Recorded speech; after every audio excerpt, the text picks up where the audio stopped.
Video দেখছিলাম, তারপরও আসছিল, তারপর তার জন্য তারপর ও কেমন করছিল, করার পরে ওরে সামলাতে পারছিলেন না, পরে ছাপল দিয়ে একটা বাড়ি মারছিল। নতুন একটি গুরুত্বপূর্ণ ভিডিও নিয়ে চলে আসলাম। ভিডিওটি মনোযোগ দিয়ে দেখেন, তাহলে বুঝতে পারবেন।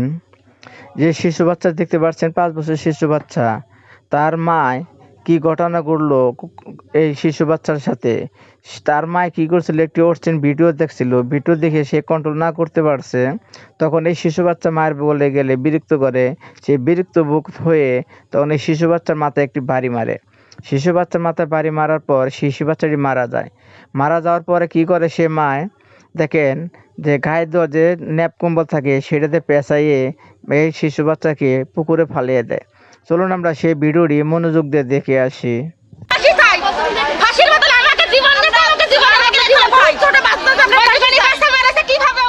মোবাইল ফোনে অশ্লীল ভিডিও দেখে উত্তেজিত হয়ে 5 বছরের শিশু তাসনিয়াকে যৌন নির্যাতন করেছিল ঋতু নামের এক কিশোরী।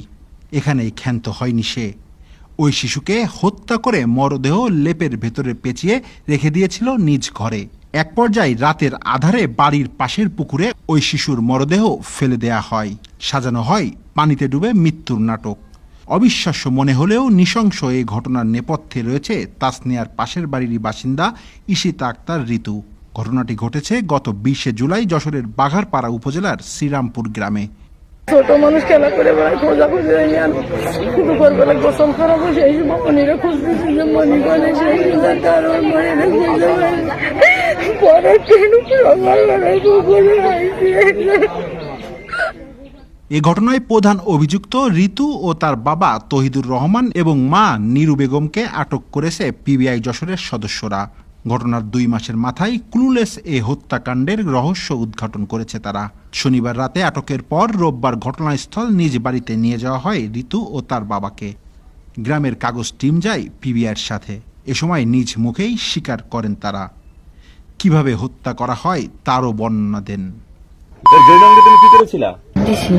ভিডিও দেখছিলাম, তারপরও আসছিল, তারপর তার জন্য তারপর ও কেমন করছিল, করার পরে ওরে সামলাতে পারছিলেন না, পরে ছাপল দিয়ে একটা বাড়ি মারছিল। কোথায় লাগিস ভাই? মাথায় এখানে। তারপর ওইখানে রাখার পর আব্বু আসে, আম্মু ছিল, আম্মু এসে শুনছিল আব্বুর কাছে। ও এরপরে ফট করে ও নিজে কাঁদে দিলে, ও কাছে কে আছে রে, কাঁদতে কেন, ওই কি ফেরা কি এর মধ্যে কথা, আব্বা আমি তাসনিয়ার একটা বাড়ি মারিছি, মারলি কাঁপতি কাঁপতি আমি মুখ ঠাসা দিয়ে মারি ফেলেছি। পানি ছিল না। এদিকে ফেরো, এদিকে ফেরো, কোন জায়গার দিকে দেখে দাও। হ্যাঁ, পানির আধাআধি মাছ ওইখানে ফেলাইছো কয়টার সময়? রাত 3:30 4 দিকে। হ্যাঁ, আচ্ছা আচ্ছা। নিহত তাসনিয়ার বাবা মা কান্নায় ভেঙে পড়েন। আমি আপনার আশপাশ যত মানে বাড়ি এমনি শুনেছি, বুঝছেন, আপনার বাড়ি যে খোঁজাখুঁজি করিনি, এমনি মানে মানুষের মুখের শুনেছি যে আপনাদের বাড়ি আইসে না, আমার মনে কি দেখি বলেছে যে না আসিনি। আমি সেইভাবে আপনার কান্নাকাটি করছিলাম। পরে বাড়ির মানুষজন বইরে গেলে আপনার পুকুর মুকুর দিয়ে খোঁজেছে, পাড়া দিয়ে মাইকিং করেছে আপনার। তারপরে আপনার এই পাশে আপনার আমার যা না স্বাস্থ্য যা সব বই ওই পাড়া দিয়ে ওই পাশে খোঁজেছে। আমরা পুকুরে সব জায়গায় খুঁজেছি, যেদিন হারাই গেছে সমস্ত জায়গায় 1-150 লোক মিলে খোঁজাখুঁজির পরেও পাইনি। তারপরে আমরা পরের দিন সকালবেলা লাশ পাইছিলাম। এটা দেখে ফেলেছে, দেখে তারে রেপ করেছে মেয়ে মানুষকে।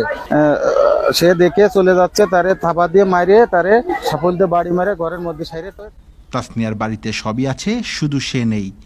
তাসনিয়াকে ছাড়া বাড়িটা যেন খা খা করছে।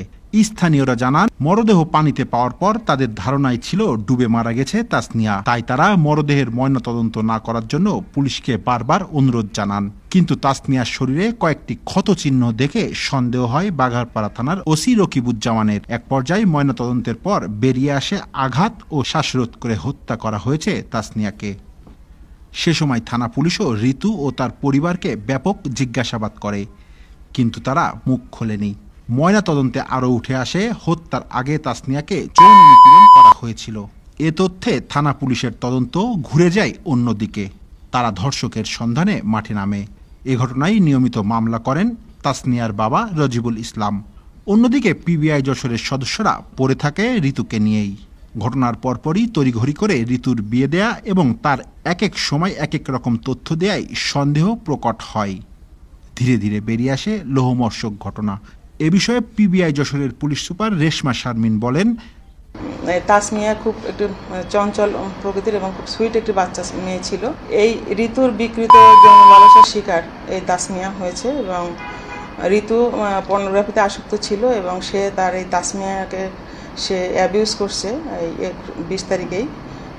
পোস্টমর্টম রিপোর্ট থানা পেয়ে প্রাপ্তির পরে জানতে পারে যে তাকে শ্বাসরোধ করে মারা হয়েছে এবং সে সেক্সুয়ালি অ্যাসল্ট ছিল বাচ্চাটি। এই ঘটনাটা জানার পরে আমি পিবিআর একটি চৌকস টিম এসআই স্নেহাশিসের নেতৃত্বে আমি একটি টিম গঠন করি এবং ঋতুর বাবার মুভমেন্টটা আমাদেরকে সন্দেহজনক মনে হয়। তখন আমরা ঋতুর বাবাকে জিজ্ঞাসাবাদ করি। জিজ্ঞাসাবাদের এক পর্যায়ে সে স্বীকার করে যে তার মেয়ে